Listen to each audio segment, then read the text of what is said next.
مرحبا بكم مرة أخرى في الجزء الثاني من ناس نسمة اللي خصصناه لزيارة رسمية اللي أديها الملك محمد السادس لتونس، مصحوب بعدد من الوزراء والشخصيات البارزة على الساحة السياسية المغربية وثلة من رجال الأعمال. نحكيو الليلة على العلاقات التونسية المغربية والمستقبل المشترك بين تونس والمغرب، خاصة التكامل في المجال الاقتصادي. ويحضر معنا الليلة في البلاتو مولاي حفيظ العالمي وزير الصناعة والتجارة والتكنولوجيا الرقمية بالمغرب. مرحبا بك مولاي حفيظ. الله يبارك فيك. ومعنا زيدا السيد محمد الكتاني رئيس مدير عام مجموعة التجاري وفا بنك. مرحبا بك سي كتاني.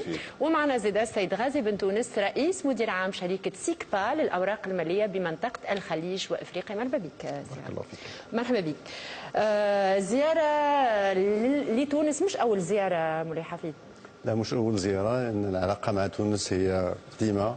الحمد لله العلاقة ما بين المغرب والمغاربة والتونسيين علاقة متينة. أنا كنت رئيس الباترونا في المغرب لا سي جو ام، وكانت علاقة حميمة مع لوتيكا. فجينا عدة مرات لتونس وكان حقيقة الاستقبال حار. Nous avons eu des réceptions extraordinaires que nous gardons dans nos mémoires depuis très longtemps. انت جبت على اتحاد الاعراف المغربي اللي انت كنت تترأسه، باش نرجع معك بعد ما نطرح نفس السؤال لضيوفي، خاطر عندك يعني ان باركور اتيبيك مولاي حفيظ لازم تحكي لنا عليه ويمكن يعطي فكره لبعض الناس في تونس. كتاني انت في تونس يعني قاعده تعيش التغيرات اللي تعيش فيها تونس وتواكب في الاحداث.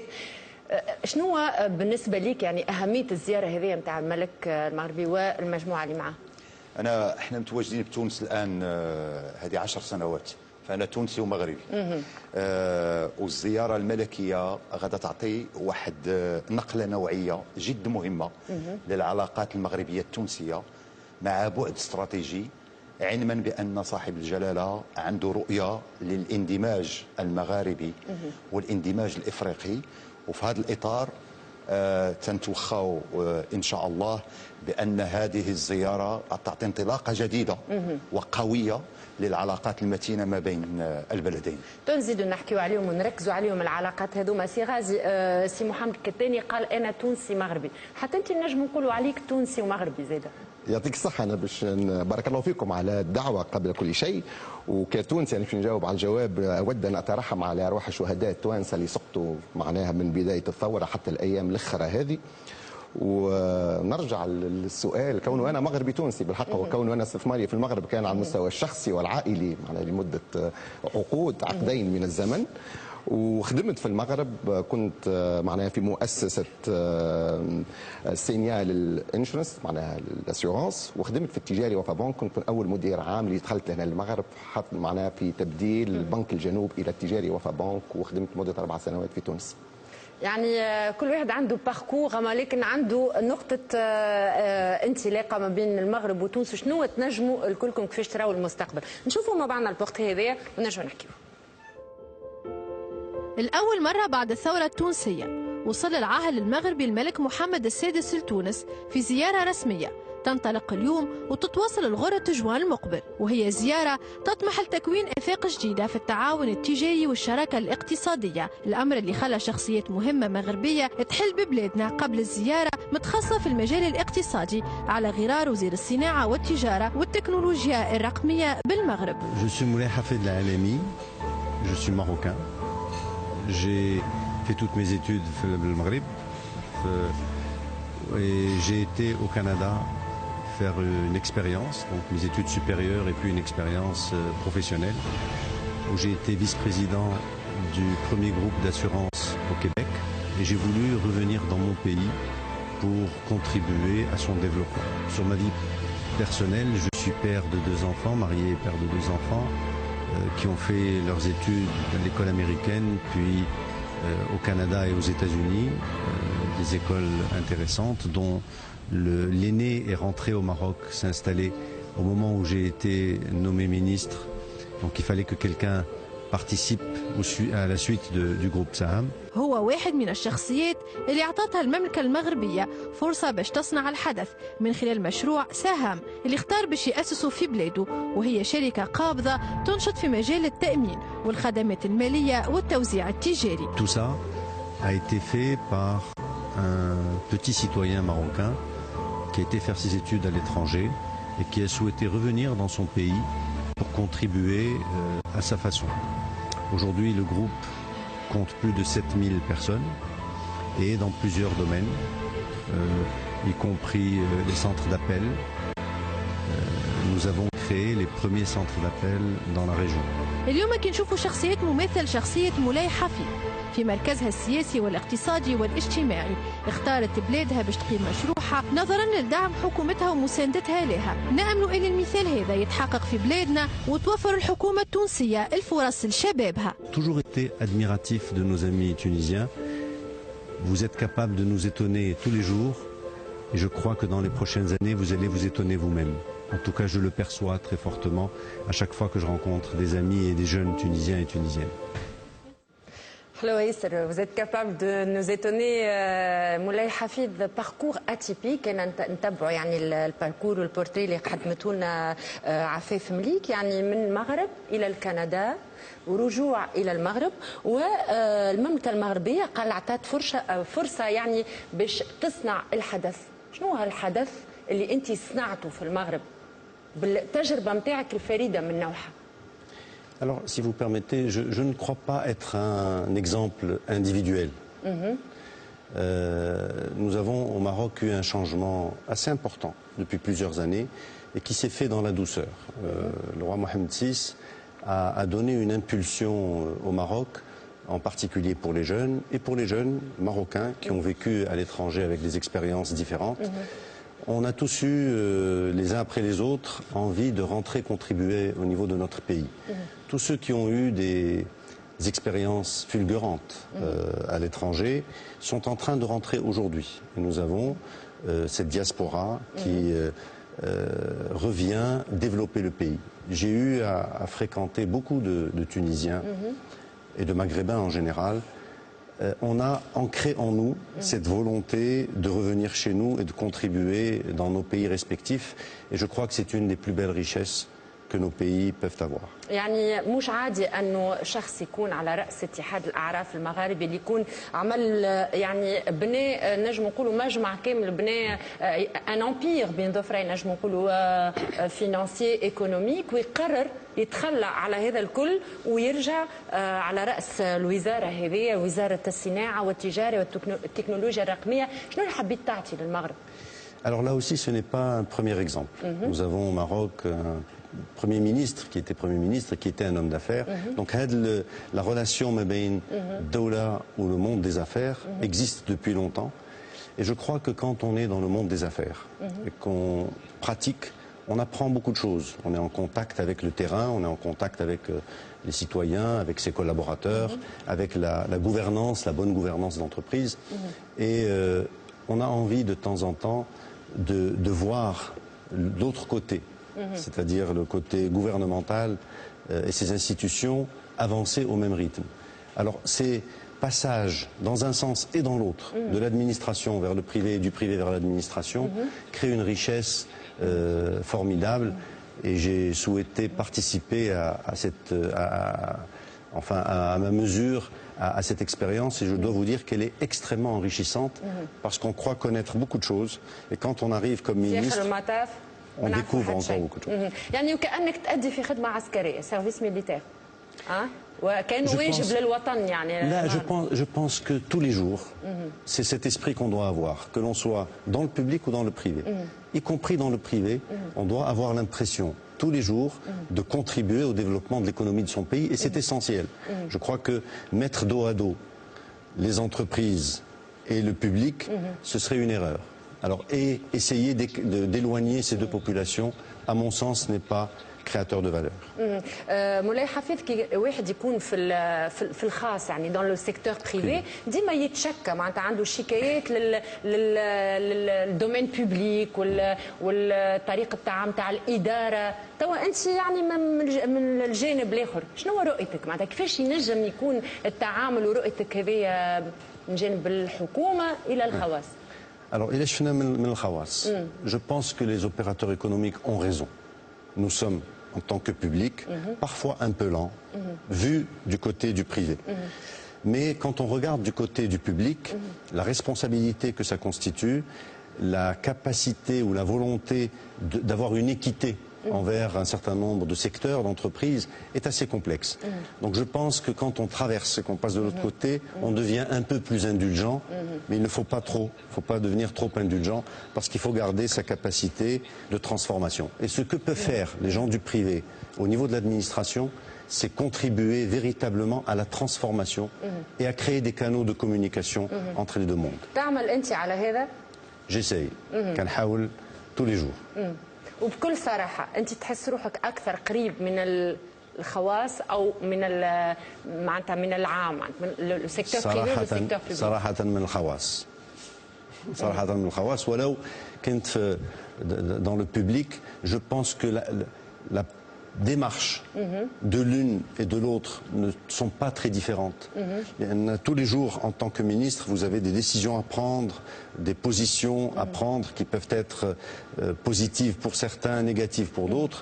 C'est la même position d'un chef d'entreprise. Je crois qu'il n'y a pas de grande différence entre les uns et les autres. Quand un chef d'entreprise est éthique et qu'il souhaite développer son pays, il ressemble beaucoup à un ministre normal. يعني et réciproquement. أن يلوموا عليك ولا أن عليك أنك ما تكونش أكثر متسيس ولا تكون أكثر من جانب الأعمال هذا ما يقلقش في أعمالك وأنت على رأس وزارتك؟ Je ne sais pas. Vu de mon côté, vu de moi, je ne pense pas que ça ait des effets très négatifs. On est obligatoirement politisé, même quand on est chef d'entreprise. Tout acte au quotidien de créer de l'emploi, de réduire ses effectifs, de combattre, ce sont des actes entre guillemets politiques. Eh bien la même chose quand on est ministre, chaque acte, chaque décision a un impact sur la population, donc on peut la considérer comme politique. Mais l'essentiel pour moi, c'est d'apporter à son prochain un peu mieux que ce qu'il avait la veille. Et c'est ça l'essentiel, que l'on soit dans le privé ou dans le public. Et pour moi, c'est la plateforme commune entre les deux mondes. واضح. نرجع معك سي محمد كتاني، انت على راس يعني مجمع التجاري وفا بنك اللي هو موجود يعني في نجم نقولوا في 23 دوله وخاصه في افريقيا يعني 14 دوله افريقيه. مجموعه التجاري وفا بنك هي مجموعه مغربيه انطلق النشاط البنكي ديالها من 1904. هذه السنه غادي نحققوا ان شاء الله حفل ديال 110 سنوات. كل عام وانتم حيين بخير. الله يبارك فيك، الله يبارك فيك. احنا اقدم بنك بالمغرب. وهو التجاري وفا بنك بنك مندمج ما بين بنكين خاصين، الوفا بنك من جهه والبنك التجاري المغربي، واعطى بنك اصبح رائد في العمل الصيرفي بالمغرب. وانطلاقا من 2005 2006 انطلقنا في استراتيجيه على الصعيد الدولي بحكم حصه السوق اللي نتحكموا فيها بالمغرب. والحمد لله توفقنا في هذا المطاف، بحيث في 7 سنوات الاخيره اشترينا 13 بنك ب 13 دوله افريقيه. وكانت البدايه من تونس، وحنا نقولوا في المغرب عندنا مثل شعبي يقول تونس بالنسبه لنا عتبه مبروكه. حتى احنا نقولوا راه في تونس. اذا نفس المثل كانت عتبه مبروكه، لان الحمد لله الموارد البشريه زملائنا بتونس مع زملائهم بالمغرب حققوا معجزه، حيث اننا اشترينا يعني؟ حيث اننا اشترينا بنك الجنوب من الدوله من الحكومه التونسيه، وكانت على ابواب الافلاس وما كانش عندها سمعه طيبه في السوق.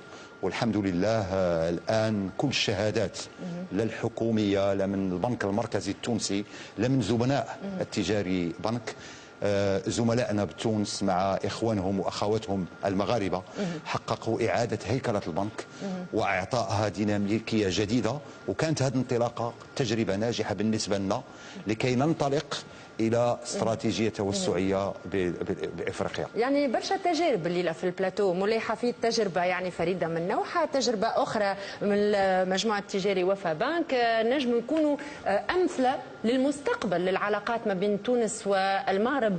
سي غازي، كيفاش تقيم وتقدر اليوم يعني والملك محمد السادس يعني نعرف يقوموا بزياره ربما مستقبليه للعلاقات ما بين تونس والمغرب، خاصه فيما يخص المجال الاقتصادي والتجاري اللي يهمك انت، كيفاش تراهم؟ يعني اليوم ناقصين، نجموا نمشيو نطوروهم العلاقات هذم؟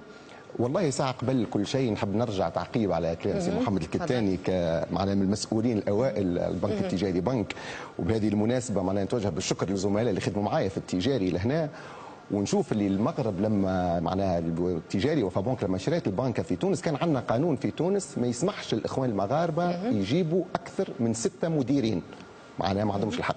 الاخوان في المغرب تفهموا القضيه، معناها انا نرجع زاد عقيب على كلام سيد الوزير واللي قال المغرب اعطات معناها فرصه للشباب.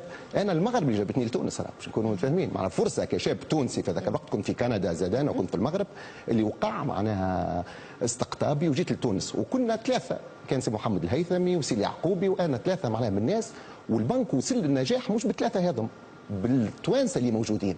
معنى الاخوان المغاربه لما جاوا ما بدلوش نمط البنك، استعملوا الطرق الشفافه، طرق التسيير والحوكمه الرشيده في البنك، ومن خلالها البنك انطلق بولاده وبولاد تونس، وكانت المغرب في ذاك الوقت وحتى اليوم تلعب دور رئادي في معناها باك اوفيس نقولوا، وتعطي السوتيان. هذا معناها شهاده للكفاءات التونسيه اللي حققت الانتصارات وحققت معناها يكون اليوم بنك التجاري فيه السمعه اللي تواجد فيها اليوم. 2 نرجع بالنسبه للعلاقات التونسيه المغربيه، تعرف هي علاقات مؤثره في جانب اللي نسميه احنا لوما، فما بروتوكولات اللي كان نزل لها تتفعل وما تفعلتش، ما تفعلتش البروتوكولات، دخلنا في نطاق نتاع كون نعملوا في علاقات ثنائيه، تونس المغرب، تونس الجزائر، تونس ليبيا، ولهذا لازمنا نربحوا احنا اليوم الشيء هذايا ونقولوا العلاقه التونسيه المغربيه لازمها تكون علاقه ايجابيه وفيها دعم كثير لازم يكون. علاش؟ باش المنطقه اولا تتقدم. احنا اليوم الهدف نتاعنا اللي كل بلاد وحدها ما عندها وين توصل، المغرب وحدها ما عندها وين تمشي، تونس وحدها ما عندها وين تمشي، وحنا نشوفوا. وزياره جلاله الملك تجي معناها في ضمن الشيء هذا الكل، لكونه اولا نشكر الاخوان المغاربه اللي جاوا وحضروا رغم الحاله معناها نتاع الامن في البلاد اللي هما جاوا، هذا دعم لتونس كبير، وراو احنا الدعم هذا زاد كان على المصادقه على الدستور، الامير مولاي رشيد حضر وهذا دعم لتونس، معناه يبين حب المغرب لتونس والعلاقه التونسيه المغربيه نشهد عليها. انا خدمت في المغرب وحاليا معناها بحكم تواجدي في المغرب اللي معناها على رئيس شركه سيكبا السويسريه الاوراق الماليه اللي احنا شريك البنك المركزي المغربي لمده 40 سنه، ونزيد نشكر الاخوان المغاربه على الدعم اللي اعطوه لنا في المغرب كشركه اللي خلقنا فيها مواطن عمل، واللي التجاري وفا بنك ماشيه معنا في افريقيا الكل، لكن في تونس قدمنا معناها ملف عنده 3 سنين هو في طي. اتوا نشوفوا اليوم، اتوا نشوفوا غدوه، رقم اللي احنا الشركه نتاعنا تعهدت كشركات تجيب دعم للحكومه التونسيه استثمار 50 مليون اورو في تونس، وخلق اكثر من 200 موقع شغل، اللي المغرب استجاب لهذا الشيء واللي دعمنا في هذا الشيء، وهذا ان شاء الله فهمتني حتى الرساله هذه وان شاء الله التقارب يخلي الاخوان في تونس وخاصه على مستوى دراسه الملفات يكونوا اكثر واقعيه واكثر استجابه. الاخوان في المغرب اليوم يتصرفوا بالطريقه هذه، ونعرفوا احنا في المغرب زاده صارت ثوره مهنوه، لكن الثوره صارت من التسعينات وهي جايه، صارت من التسعينات، الاداره تفعلت، تبدلت قوانين، تبدلت استقطاب سيد الوزير اليوم رجال اعمال، واحنا تلاقينا معاه كرجل اعمال يعطي حافز جديد معناها ويعطي تطور جديد معناها للعقليه وللنظره اللي حتى احنا نجموا نستوخاوها.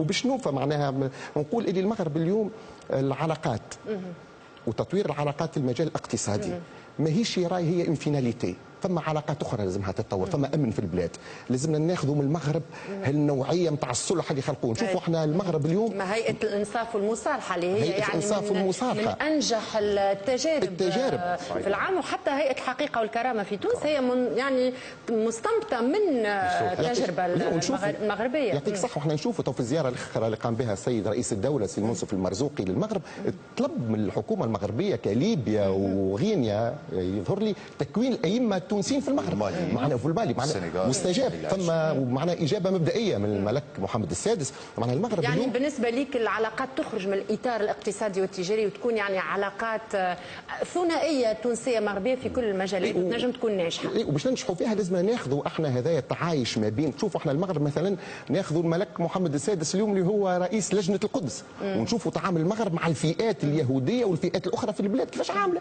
نشوفوا احنا المغرب التعامل نتاعها على مستوى الاجانب اللي يعيشوا، نشوفوا معناها هي معناها سامحني بالفرنسيه ايكواسيون كامله، ماهيش والله لازمنا نعملوا الاقتصاد باش نقدموا مع بعض. التجربه المغربيه تجربه اكبر معناها من الجانب هذا الاقتصادي، وماذا بيا في تونس نزيدوا نعمقوها ونزيدوا ناخذوا اكثر العبر من الشيء اللي صار. مولاي حفيظ العلمي، زياره الملك محمد السادس في تونس تدخل في الاطار هذايا في تعميق العلاقات مش التجاريه والاقتصاديه برك، وانما التعاون في كل المجالات ما بين تونس والمغرب؟ كنظن انها علاقات اخويه قبل كل شيء، ومن بعد العلاقات التجاريه ما بين المغرب وتونس هي ضعيفه جدا. الان المستوى ديالها ماشي في المستوى ديال الاقتصاد ديال كل بلد من المغرب وتونس. جو بونس كو انتم باش تعملوا يعني على انها العلاقات الاقتصاديه والتجاريه والمعاملات ما بيناتكم تزيدوا ترفعوها يعني؟ Alors, ce que nous faisons avec nos homologues, les ministres, et entre les deux fédérations des opérateurs, nous avons constaté... Les deux patronats. Nous constatons que nos relations ne sont pas au bon niveau. En effet, le Maghreb n'a pas donné les résultats qui étaient escomptés au fil des années. Il est né il y a bien longtemps et nous avons pris du retard. Nous ne commerçons pas entre nous plus que 3% d'échanges, ce qui est extrêmement faible. L'Europe est à 60% pour avoir un chiffre équivalent. Donc la relation entre le Maroc et la Tunisie est tellement forte. Nos deux pays sont en train d'évoluer économiquement. La Tunisie a eu un petit moment d'arrêt, mais Inch'Allah, le redémarrage, nous le percevons. Le pays est en train de repartir. Et il est essentiel qu'entre les deux pays, on puisse se rapprocher. Je voudrais vous donner un petit exemple. C'est Mohamed El-Ktani, président Tijari Wafa Bank, a fait allusion tout à l'heure. Lorsque je reviens à une expérience personnelle de mon groupe, lorsque j'étais une compagnie d'assurance au Maroc, je ne bipais sur aucun radar dans le monde. À partir du moment où nous sommes devenus, dans ce groupe-là, leader panafricain d'assurance avec 35 compagnies d'assurance, panafricains uniquement, eh bien, l'ensemble des grands opérateurs mondiaux, y compris le premier, se sont déplacés pour se dire il y a quelque chose qui se passe sur le continent, on doit être partie prenante. Je voulais simplement passer le message. La Tunisie toute seule, comme disait Sibn Tounes tout à l'heure, le Maroc tout seul, la Libye toute seule, l'Algérie toute seule, ne bipent sur aucun radar mondial. Mais mis ensemble, nos économies ont une taille et une capacité de faire appel à n'importe quel partenaire international et de faire face à n'importe quelle concurrence internationale. C'est de cela dont il s'agit. Il s'agit d'une relation fraternelle entre nos deux pays et d'offrir à nos peuples qui ont des attentes importantes des capacités d'évolution en nous tendant la main les uns les autres. Et je crois que l'économie tunisienne a des véritables expériences et de véritables expertises à partager avec le Maghreb. Et réciproquement, le Maghreb a des expériences assez intéressantes, l'aéronautique, Taïran, etc., à partager. Et je pense qu'ensemble, on n'est pas en compétition, on est véritablement en complémentarité. Et c'est un des volets de la mission de Sa Majesté ces jours-ci. واضح يعني نستنيو نوع من النقله النوعيه في العلاقات ما بين تونس والمغرب ابتداء من الزياره هذه اللي يمكن تدخل في كما قال سي محمد الكتاني يعني في مرحله اخرى ما بين العلاقات ما بين تونس والمغرب. سي محمد، كيفاش شنو يلزمنا نعملوا باش ننميوا العلاقات الاقتصاديه والتجاريه اكثر من اللي قالوا مولاي حفيظ العلمي وانت عايش في تونس؟ بحكم التجربه اللي عندنا الان في تونس وفي المغرب، احنا نحاوروا زبنائنا المقاولات المتوسطه والصغيره والمقاولات الكبرى مغربيه وتونسيه، نحاورهم بكل شفافيه. المشكل المطروح واللي تداول البارح في المنتدى الاقتصادي ما بين رجال الاعمال المغاربه والتونسيين هو ان خاص يكون عندنا نوع من الشفافيه ومن نوع من الثقه ما بين الشركاء والفاعلين الاقتصاديين ديال البلدين، لان كل واحد تيشوف الا المصالح الضيقه للمقاوله والشركه ديالو. حنا الان ما خصناش نفكروا كشركه صغيره او متوسطه او كسوق محدود في بلدنا. حنا خصنا نشوفوا السوق المغاربي اللي هو غادي يصبح 100 مليون في السنوات المقبله ان شاء الله، ونشوفوا السوق ديال الدول العربيه وسوق الاتحاد الاوروبي وسوق افريقيا ما وراء الصحراء. حنا امام سوق ديال المليار و600 مليون مستهلك، فلذا خاصنا نوحدوا القوى ديالنا والطاقات ديالنا لكي تكون الاقتصاد ديالنا متكامله. وانا عندي ثقه تامه بان محور الرباط تونس غادي يلعب دور كبير في تعميق الاندماج الاقتصادي المغاربي اللي هو في مصلحه الشعوب المغاربيه كمثل. وبحكم هذه التجربه الان احنا لاحظنا في 5 سنوات الفارطه بان هنالك اكثر من 100 استثمار تونسي بالمغرب، والحمد لله اللي تينجح. وانطلاقا من المغرب الان هذه الشركات التونسيه تتصدر البرتغال واسبانيا وانجلترا وفرنسا، وكانت شهادات جد مهمه البارحه في المنتدى الاقتصادي. وانطلاقا من تونس كاين اكثر من 30 شركه مغربيه الان استثمرت بتونس لتدخل الاسواق الاوروبيه عبر ايطاليا ودول الخليج. فهذا التكامل خاصنا نشطوه. والزياره الملكيه ربما قلت غادا تعطي قفزه نوعيه جد مهمه للعلاقات الثنائيه، بحيث انها غتعطي واحد البعد استراتيجي شمولي لكي يكون هنالك دعم للثقه والشفافيه ما بين الفاعلين الاقتصاديين.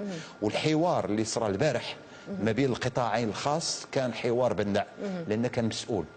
قلنا وضعنا على الطاوله كل المشاكل، لا من الناحيه الاداريه ولا من الناحيه الحكوميه ولا من ناحيه تجارب الشركات، وهذا بادره جد مهمه وعلينا ان نكثر من هذه اللقاءات. واضح سي محمد الكتاني، وانت مرتين استعملت كلمه الثقه والشفافيه، يمكن من الحاجات اللي باش تبنيوها مع بعضكم بناء ثقه جديده ما بيناتكم المستثمرين التوانسه والمغاربه. سي غازي، نحكيو على التوانسه المستثمرين في المغرب، يعني فما ثله من المستثمرين، فما رجال اعمال معناتها اللي هما يؤمنوا بالاستثمار ما بين تونس والمغرب. كيفاش نجموا نزيدوا نعطيوهم اكثر وزن الناس هذوما؟ هو صراحة معناها في كل ما يكون مشاريع مندمجة وما بين البلدان هناك الجانب السياسي وهناك الجانب الاقتصادي. احنا نلاحظوا في العلاقات التونسية المغربية ولا العلاقات في شمال افريقيا وخاصة في منطقة اللوما اللي الجانب السياسي مهمش قدام الجانب الاقتصادي. الجانب الاقتصادي هو القاطرة، هو اللي قاعد يدفع حاليا. نشوفوا، سامحني باش نرجع لسؤالك، مثلا غلق الحدود الجزائرية المغربية تخلق مشكل في التعامل على المستوى الاقتصادي ما بين البلدين هذوما. هذه واحدة. اثنين، نخموا على مستوى الاندماج الشمولي اللي المغرب اليوم على مستوى الحوكمه ونحب نقول التأطير. هناك معناها جدولة كاملة معمولة من تقريبا 20-30 سنة تخدم بها، اللي في تونس ما كانش عندنا. رجال أعمال التوانسة ما كانوش يخرجوا باش يهزوا فلوسه لبرا، فما بنك سنترال، فما أمور اللي كانت بالك في ذاك الوقت معقولة، لكن كانت تحد من الاستثمار التونسي الخارج. في الوقت الإخوان المغاربة خذاوا علينا معناها قفزه نوعيه في المجال الاستثمار خارج. انا في افريقيا نمشي نلقى الاستثمارات كلها مغربيه، لا جزائريه ولا تونسيه ولا ليبيه، ولهذا الاخوان المغاربه عندهم التجربه في الخروج من البلاد نتاعهم يستثمروا. بالنسبه لرجال الاعمال التوانسه اللي عندنا في المغرب، صح حاجه باهيه ياسر كونه القوانين المغربيه تشجع على معنى الانفستيسمون اللي هو الاستثمار في الدوله في المغرب. ثانيا، البنك المركزي عاطي صلاحيات كامله للمستثمرين من ناحيه الاستثمار وتخريج العمله الصعبه نتاعهم. اليوم نشوفوا احنا مثلا لوفيس ديشانج في المغرب اللي عند سي جواد الحمري، اليوم تعطي للبنوك معناها غير انت معناها بجره قلم تخرج فلوسك عن طريق البنك، ما عادش فما لوفيس وهذا مكتب الصرف، وهذا شيء يعطي معناه يخلي التوانسه يمشيوا. وبالنسبه للتوانسه كي يكونوا في المغرب، اولا فماشي معناها ماهيش بلاد اوروبيه ولا بلاد معناها نفس طريقه التعامل، نفس العيشه، نفس هذا. وفما هناك معناها قلت لك مستوى عيش ومستوى من الاداره يخلي الاخوان التوانسه معناها واحنا كتوانسه نستثمر في المغرب. بالنسبه للتشجيع اليوم ما لازمش نشوفوا اللي التشجيع نتاع التوانسه باش يستثمروا في المغرب خاطر في تونس عندنا ازمه في البلد نتاع امن لازمنا نمشيو للمغرب، لا لازمها تتعدى الشيء هذا. لازم الاستثمار التونسي في المغرب يكون بناء وخارج من ايرادات وقناعات، ماهوش خاطر والله انا في تونس انا خايف لازم نمشي للمغرب. المغرب عمرها ما كانت بلاد نتاع هروب باش نستهر بلا، هذه واحد. ولا الاخوان المغاربه حتى كان عندهم مشاكل في وقت من الاوقات، نتفكر انا الجروب نتاع سيميرود الشعبي كانت عليه ضغوطات سياسيه جا لتونس لكن قاعد يستثمر في المغرب، فما حتى مشكل. وهذا لازمنا نظره شموليه، نظره شموليه اكثر تكامل. ويمكن فما بعض القوانين لازمها تتغير من الجانب هذا والاخر كيف باش يكونوا المعاملات ما بين تونس والمغرب مش كل المعاملات. وحاجه اخرى لازمنا نعملوا تشخيص ايش صار. عندنا احنا معاهده مراكش تاع المغرب العربي، عندنا معاهده اكادير ما ننساوهاش، وعندنا معاهدات ما بين في اللجنه الثنائيه التونسيه المغربيه اللي تتم على مستوى وزراء الحكومه، وحاليا معناها الحكومات المتاليه كل حضروها. لازم نعملوا تشخيص ونشوفوا شنو اللي مشى وشنو ما مشاش. ما نقدروش كل مره نتلاقاو باش نقولوا والله باش نعملوا شنو. لازم نعملوا تشخيص دياغنوستيك ونشوفوا شنو اللي نجحنا فيه واللي ما نجحناش فيه، ونحاولوا نرتب الامور نتاعنا على خاطر هذه امور مصيريه كما قلت. ونرجع كلام سي محمد، اليوم المغرب العربي 90 مليون ساكن. اليوم من ناحيه البي بي في المغرب العربي 425 مليار دولار اللي هو قبل جنوب افريقيا وقبل نيجيريا. ولهذا السوق مهمه كثيره غير على المستوى المغاربي قبل ما نحكيو على افريقيا. احنا نحبوا نستثمر في افريقيا لكن ما دام ثم حاجه مهمه ياسر اللي كونه الاستثمار في ليبيا وفي الجزائر وفي تونس والمغرب مازال ناقص. غير هذه السوق هذه نتاعنا نخموا على اللي هي المستقبل باش يكون افريقيا على كل حال. كل الخبراء وكل السياسيين يقولوا معناتها المستقبل في افريقيا يمكن يلزم علاقات ثوريه، عليماج دو سكا فيكو لا تونيزي، يمكن علاقات جديده من نوع لكن ثوريه مؤثره من المدة ثوريه نخرجوا في المعنى هذا جوستومون. مولاي حفيظ العالمي، نحكيو على العلاقات ما بين رجال الاعمال، نحكيو على السياسات، نحكيو على حكومات، ولكن خممتوا يعني فكرتوا في الشعوب ما بين شنو باش يستفيد الشعب التونسي والشعب المغربي من هذا معناتها اللي قاعدين تبنيو فيه؟ La mission en tant que ministre, c'est exclusivement de s'occuper des peuples. Donc je pense que à la fois les ministres tunisiens et les ministres marocains ne regardent un rapprochement économique que s'il est créateur de valeur, chacun pour son peuple. Évidemment, comme il a été dit depuis tout à l'heure, le rapprochement de nos économies crée de la valeur, crée de la capacité et donc de l'emploi pour nos pays. Je pense personnellement que la mission que nous devons tous avoir, c'est la création d'emplois pour l'avenir. Le problème que nos pays risquent de vivre encore davantage à l'avenir, c'est la capacité de créer de l'emploi chez nous. Aujourd'hui, si on prend pour les 10 prochaines années, je prends le cas de la Chine, il y a une évolution qui est un concurrent, c'est l'usine du monde, qui est un concurrent important pour le monde entier. Eh bien, les salaires ont fait une évolution substantielle qui fait qu'aujourd'hui, nous avons des salaires en Chine qui sont supérieurs aux salaires tunisiens et aux salaires marocains. Donc la compétition entre le Maroc, je prends le cas précis au niveau du Maghreb, entre le Maroc et la Tunisie, à mon avis n'existera plus très rapidement.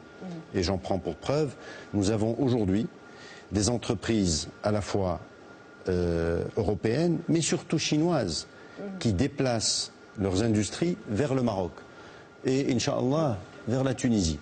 Et je disais, dans les 10 prochaines années, 85 millions.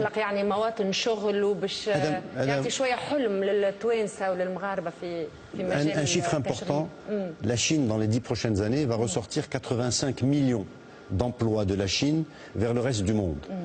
Si la Tunisie et le Maroc 3-4% 1% من هاد الناس كافيين ان شاء الله للشعوب ديالنا. اذا المشروع المهم وهو ندمجوا جميع باش نكونوا اقوى من احنا اليوم باش نجلبوا هاد الناس، لان المستقبل ان شاء الله مستقبل زاهر. ان شاء الله يكون مستقبل زاهر لتونس وللمغرب ولكل الوطن العربي. مولاي حفيظ العالمي، باش نختم معاك بسؤال. انت مبرمج باش تمشي تعمل زياره لمركز الموسيقات المتوسطيه اللي فيه يعني مجموعه من الالات الموسيقيه وتمشي تشوفها ولا لا؟ فما في برنامجك؟ Malheureusement, j'aurai pas le temps, mais comme j'aime beaucoup votre pays, je me ferai un plaisir de revenir spécialement pour ça. اي انت نعم المعروف عليك انك يعني مغروم كبير بالموسيقى وخاصه بآلة العود. Absolument. يعني انت من للآلة كآلة ولا تعمل موسيقى ولا عازف منذ 44 سنة. اي يعني منذ 40 سنة تعزف على العود وتلحن ولا عزف برا؟ بعزف على العود ولحن. يعني هذا مهم للشعوب العربية باش يبقى عندهم جذور مهمة في الثقافة العربية، وأظن أنها الموسيقى مهمة جدا في ميدان الثقافة ويبقى عندنا علاقة مع الشعوب ديالنا. Vous êtes un collectionneur de luth? Je crois en avoir une bonne collection. En effet, قداش تقدرها قداش الكوليكسيون تاعك فيها من آلة؟ 42. من هلا 42 آلة يخليوا لك الوقت كل يوم تغزر لهم هكا شوية وتحسب الأرقام. Ça fait rêver et ça repose en tout cas. On a besoin, on dit que la musique adoucit les mœurs et c'est essentiel dans notre vie d'avoir des moments de paix et de se recentrer sur soi-même et la musique est importante dans ce domaine. واضح. جست كلمة الختام معك سي محمد كتاني، سي غازي كلمة أخيرة يعني الناس تسمع فينا. احنا بالنسبة للمشاهدين المغاربيين قمنا بعملية استثمار بتونس والحمد لله كانت عملية ناجحة، وحتى في إطار الثورة رفعنا من وتيرة الاستثمار وحققنا الحمد لله نمو في النشاطات ديالنا، والآن داخلين برنامج لمساعدة المقاولات المتوسطة والصغيرة التونسية كما نفعل بالمغرب وكما نفعل في الدول الإفريقية، لأن الهدف الأول والأخير بالنسبة لنا هو خلق فرص الاستثمار عبر تمويل الاستثمارات، فرص الشغل لشبابنا. هذا هو يعني pour aller dans le même sens que ce que disait monsieur le ministre سي غازي، اللي متفائل معناتها متفائلين الكل. لا يعطيك الصحة، أنا متفائل وما نجمش زاد معنا نختموا اللقاء من غير ما نعطي نظرة صغيرة على دبي اللي نعيش فيها اليوم والتجربة. والتجربة في دولة الإمارات خاصة المستوى الخليجي لازمنا زاد نستنبطوا منها حاجات. نشوفوا اليوم مجموعة التعاون الخليجي كيفاش وصلت لمستوى معين تخلي الشعوب تمشي من غير باسبورات تتحرك مع بعضها، تخلق نوع من الاندماج الاقتصادي مهم. لازم ناخذوها زاد النظره هذه بعين الاعتبار في البلاد، وان شاء الله نتمناو معناها زياره ميمونه ان شاء الله لجلاله الملك محمد السادس، وان شاء الله تتجسم معناها بقرارات مهمه لصالح المجموعه الوطنيه خاصه في تونس والمغرب. واضح. شكرا لك سي غازي بن تونس، شكرا لك سي محمد الكتاني مولاي حفيد العالمي، شكرا لكم ضيفنا الليله في نسمه، شكرا لكم الكل اللي تابعتونا اليوم في ناس نسمه.